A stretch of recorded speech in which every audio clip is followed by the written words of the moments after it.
ازيكم عاملين ايه؟ يا رب دايما تبقوا بخير، وحشتوني جدا.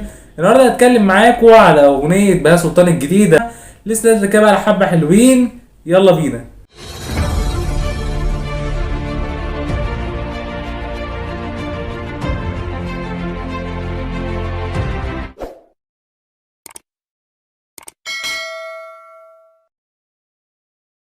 اغنيه بهاء سلطان الجديده، وهي من كلمات ايمن بهجت قمر، ومن الحان وليد سعد، ومن توزيع جلال الحمداوي.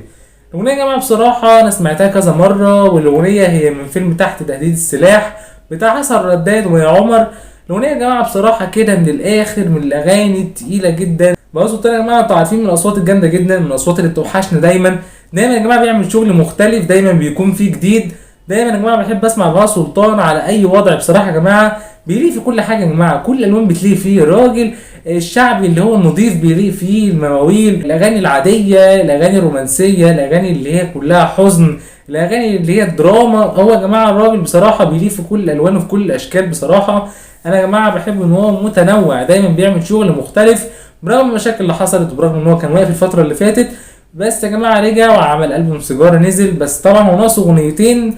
في اغنيه اسمها سجاره، وفي اغنيه تانية ما نزلتش. بس هو الالبوم تقريبا اتقفل على كده، مع ان المفروض الالبوم اسمه سجاره. هو الالبوم اصلا يعني ده الاسم بتاع الالبوم، يعني المفروض ان الاغنيه دي تنزل اساسا اول اغنيه اصلا. بس يا جماعه ما نزلتش، الالبوم اتقفل على كده.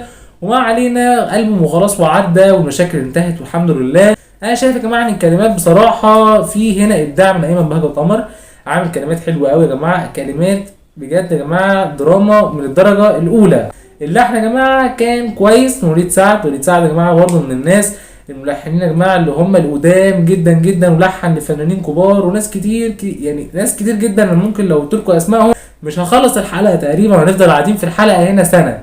فيا جماعه وليد سعد من الملحنين كبار جدا، بس اللحن ده ما كنتش حاسه قوي.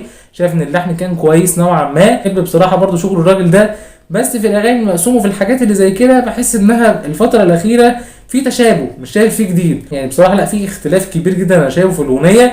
في يا جماعه الشغل وفي مجهود متعوب عليه جدا جدا. انا يا جماعه شايف بصراحه ان اقوى حاجه في الاغنيه الكلمات. التوزيع يعني كان كويس، التوزيع برده كان مواكب جدا الكلمات. كده بقى سلطان بقى له فتره مركز وعامل شغل كويس، وفي يا جماعه نشاط ونضج فني كبير جدا لبقى سلطان. وانا يا رب يا جماعه يكون دايما كده في نجاح، ودايما يكون مستمر.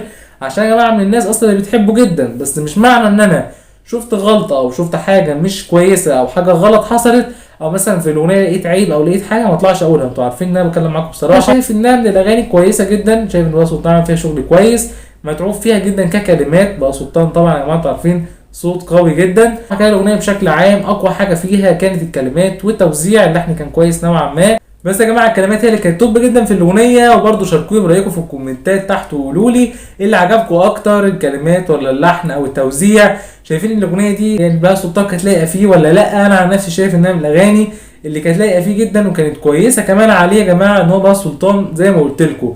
كل انواع يا جماعه بتليه فيه بصراحه. وده اللي كان عندي النهارده. لو انت سعيد بتشوفوا اشترك وفعل زر الجرس، واعملوا لايك عشان كمان في المحتوى اللي بقدمه اكتر واكتر، وشارك في كل مكان لكل اصحابكم. ما تنسوش. اشوفكم ان شاء الله على خير في فيديو جديد. شكرا.